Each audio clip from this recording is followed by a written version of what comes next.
Hey, this is day 13 video. It is for Monday, April 13th. Hope you had a nice weekend and a great Easter. I got two problems up here, very similar. The first one is at a track meet, there are 10 people in the 100-yard dash. We want to know how many ways can first, second, and third place be detected.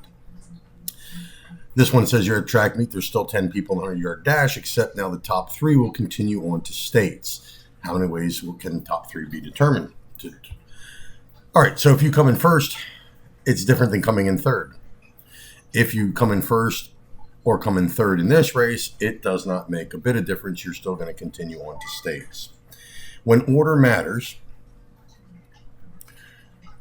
we are talking about a permutation. Permutation. So order matters, permutations. And we've done permutations before. A permutation of n things taken r at a time is equal to n factorial all over n minus r factorial.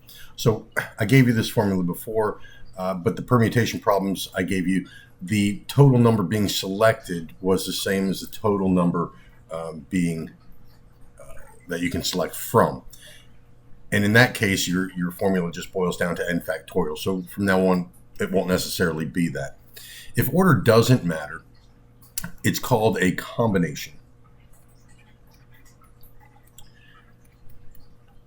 And since we could take runner number 3, 6, and 9, say they got the top three places, we could also have that 6, 3, 9, 9, 3, 6, as many different ways.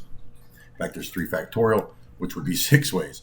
So that has to be divided out of the total number that the permutations give you because we have this repetition in these orders. So that is a combination of n things taken r at a time, and it is n factorial all over the n minus r factorial and then r factorial, which is exactly what we just said here. That's going to be the 3 factorial here, which is going to be dividing out another 6.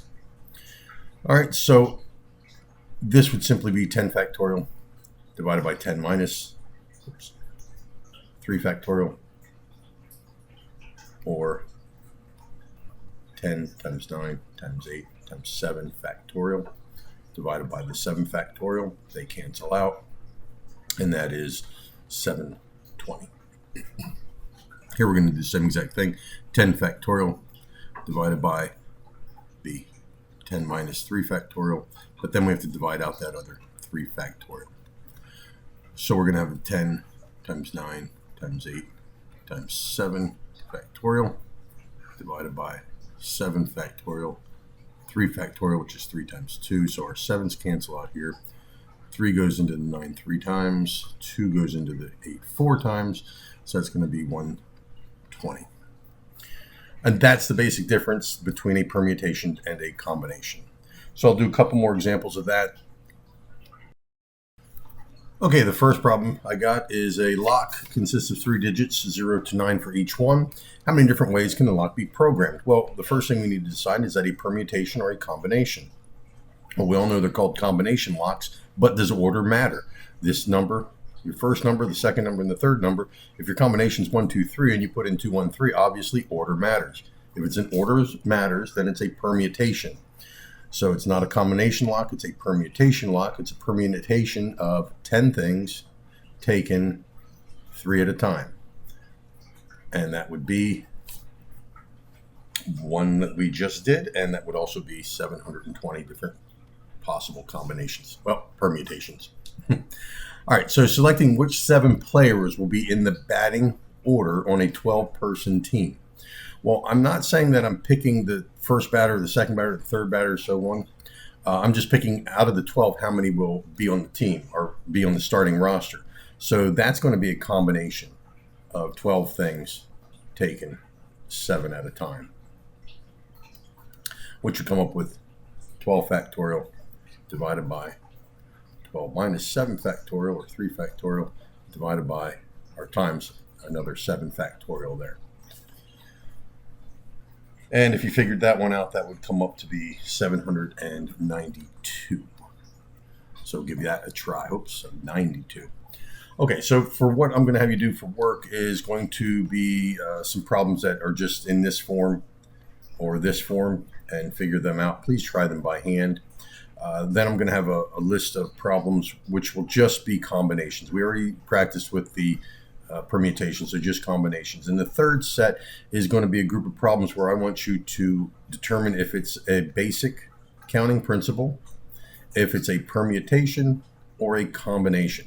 So that's really all I'm going to want you to write for those set of problems. You don't have to figure them out, just tell me which one it is. Basic counting principles: if you're ordering a pizza and you've got a list of 5 toppings, how many different pizzas can you make? Well, you're going to do 1, 2, 3, 4, 5 toppings. Say you got 3 choices for the type of crust. 2 different sauces. You got 3 cheeses to choose from, 4 different veggies, and maybe say 4 or 5 meats. So you just multiply them all together. That'd be the basic counting principle when you can't use a permutation or combination formula. Obviously, permutations are when order matters, and combinations are when order does not matter. All right, that's all I've got for you. Just remember to keep asking us questions. I'll make some more videos for you if you have any questions, and we're working our way up to a quiz here pretty soon. So have fun with it.